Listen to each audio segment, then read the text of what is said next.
दोस्तों मुझे बताओ, साल की शुरुआत में स्मार्टफोन इंडस्ट्री का सबसे बड़ा इवेंट कौन सा होता है? अरे मेरे को क्या मालूम। मैं बताता हूँ, सैमसंग का होता है, राइट? बराबर है। जिसमें सैमसंग के एस सीरीज के नए स्मार्टफोन लॉन्च होते हैं। बराबर है। अब देखो, सैमसंग की पूरी एस सीरीज में बाकी स्मार्टफोन किसी को पसंद आए ना आए, भाई अल्ट्रा सबको पसंद आता है और मुझे भी बहुत पसंद है। बहुत कमाल का फोन रहता है। और इस साल के सैमसंग के S24 सीरीज के लिए भाई मैं तो बहुत ज्यादा एक्साइटेड था जब तक ये न्यूज मुझे पता नहीं चली। और वो न्यूज ये है कि सैमसंग की इस साल की एस सीरीज में एक्सिनोस का प्रोसेसर वापस आ रहा है। क्यों बे ओवर एक्टिंग करता है साला? ओवर एक्टिंग की औलाद। अब तेरे को बराबर होता नहीं क्या बोलने को? चले एक काम कर, 200 रुपए दे और 50 रुपए काट ओवर एक्टिंग के वजह। देखो मुझे पता है न्यूज बहुत ही बेकार है, लेकिन इस वजह से मेरे चैनल को हिट मत देना, डिसलाइक वगैरह मत करना और वीडियो पूरा देखना। अभी बहुत कुछ बताना है कि भाई इंडिया में ये प्रोसेसर आएगा कि नहीं आएगा, उसके बारे में क्या पता चला। देखो एक टाइम हुआ करता था जब सैमसंग अपने एस सीरीज को ग्लोबली स्नैपड्रैगन के प्रोसेसर के साथ लॉन्च करता था, लेकिन पता नहीं इंडिया से क्या खुन्नस थी, इनको भाई एक्सिनोस का प्रोसेसर चिपका देते थे इंडिया में।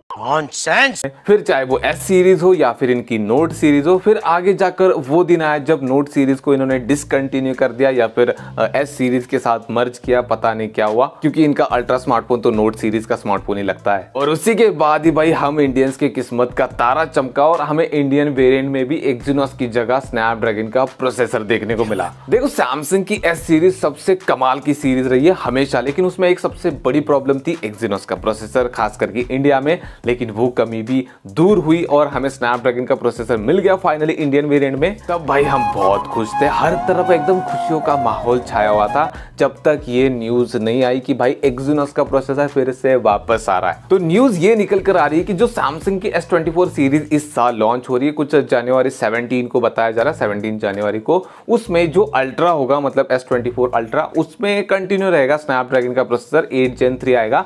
लेकिन जो भाई नॉन प्रो यानी नॉन अल्ट्रा वेरिएंट है S24 और S24 प्लस, उसमें हमें एक्सिनोस 2400 मिलेगा। अब इस प्रोसेसर के स्पेक क्या है उसके ऊपर हम बात नहीं करेंगे क्योंकि हमें नहीं चाहिए भाई वो, बस हम इतना बात करेंगे कि इंडिया में आएगा नहीं आएगा उसके बारे में क्या कुछ पता चला है। तो रिसेंटली हुआ ये स्नैपड्रैगन 8 Gen 3 के साथ एक्सिनोस 2400 का गीकबेंच स्कोर रन किया गया, दोनों में कंपैरिजन किया और देखा कि भाई कितना डिफरेंस रहता है। तो शॉकिंग रिजल्ट था कि भाई दोनों में ज्यादा डिफरेंस रहा नहीं। मतलब पहले इनके सिंगल कोर और मल्टी कोर परफॉर्मेंस के मामले में इनमें गैप सिर्फ 8% और 4% का था, मतलब सिंगल कोर में 8% और मल्टी कोर में 4%। लेकिन जब फिर से टेस्ट किया गया तब भाई ये और कम हो गया, 5% और 3%। इससे भाई सैमसंग वाले तो खुश होने ही वाले थे, मतलब उनको लगा कि भाई हमारा प्रोसेसर बहुत ज्यादा तगड़ा है, स्नैपड्रैगन 8 Gen 3 को ऐसे कड़ी टक्कर देगा, तो क्यों ना इसको भाई हमारे सैमसंग S24 सीरीज के साथ ही लॉन्च कर दिया जाए। अब मेन सवाल बचता है कि भाई क्या इंडिया में एक्सिनोस का प्रोसेसर फिर से वापस आएगा? तो देखो इसके ऊपर ऐसे कंफर्म नहीं पता कि इंडिया में आएगा नहीं आएगा, बस ये न्यूज निकल कर आ रही है। इस लाइन पे ध्यान रखना कि मोस्ट रीजन में S24 और S24 प्लस में एक्सिनोस का प्रोसेसर आएगा।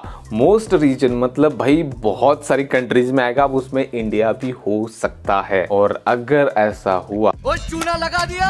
और पता है कि इंटरेस्टिंग बात पता चली थी, ऐसे रूमर्स चल रहे थे कि सैमसंग वाले इसका नाम बदल के एक्सिनोस से ड्रीम चिप रखने वाले थे। मतलब भाई सपनों की चिप, अगर ये सपनों की चिप है ना तो लोग सपना देखना बंद कर देंगे। देखो एक्सिनोस के प्रोसेसर नो डाउट पावरफुल होते, वो कंपीट भी कर जाएंगे स्नैपड्रैगन के फ्लैगशिप प्रोसेसर के साथ, लेकिन उनमें दिक्कत क्या रहती है पता है? वो बहुत हीट होते हैं और उनकी परफॉर्मेंस कंसिस्टेंट नहीं रहती। शुरुआत तो बढ़िया होती है लेकिन बाद में परफॉर्मेंस डाउन हो जाती है। वो कुछ बंदे नहीं रहते जो कि एकदम एंट्री उनकी शेयर की तरह होती है, लेकिन कुछ टाइम के बाद शेयर ढेर हो जाता है। भाई तुम कहीं खुद की तो बात नहीं कर रहे? अरे नहीं भाई, खुद की बात नहीं कर रहा। उसके बाद सैमसंग के स्पोक पर्सन ने इस रूमर के बारे में सामने आकर बात की कि ऐसा कुछ नहीं है, वो बस हमारे इंटरनल प्रोजेक्ट का नेम था, हमने रखा था अपने अंदर के काम के लिए भाई, प्रोजेक्ट के लिए कि ड्रीम चिप करके, लेकिन बाहर ऐसे एक्सिनोस का नाम नहीं बदलने वाला, वो वही पुराना नाम कंटिन्यू करके आएगा एक्सिनोस 2400। लेकिन हम सोच रहे कि वो आ ही क्यों रहा है। बाकी आप बताओ कि अगर इंडिया में एक्सिनोस का प्रोसेसर वापस आता है सैमसंग की S24 सीरीज के साथ, तो आप उससे खुश होंगे नहीं होंगे? मुझे पता है ज्यादातर लोग खुश नहीं होंगे, लेकिन फिर भी मैं जानना चाहता हूं आपका ओपिनियन, आप क्या सोचते हो वो कमेंट में बता देना। बाकी वीडियो पसंद आए तो वीडियो को लाइक कर देना और चैनल को सब्सक्राइब कर देना। मिलते हैं नेक्स्ट वाले वीडियो में।